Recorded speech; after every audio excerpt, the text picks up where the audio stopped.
Welcome, I'm Paul Oster, the nation's credit repairman, and here's today's credit tip brought to you by the folks at Better Qualified.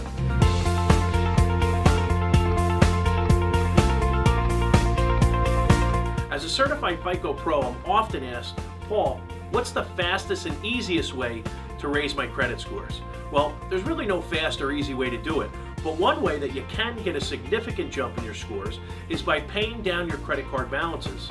This is called your utilization ratio, and it deals with the balances to credit limits. So for example, if you had a credit card with a $1,000 credit limit, you would never want to be over $300 in balances. That's 30%. Most people think it's 50%. If you're carrying balances at about 50% of your credit limits, that's a good thing. It's better than maxing them out. But if you want to see a significant jump in your credit scores, you have to pay those balances down below 30%. Fair Isaac Corporation, that's where we get our FICO scores from, actually have a designation of high achievers, and that's for folks that pay those balances down below 10%.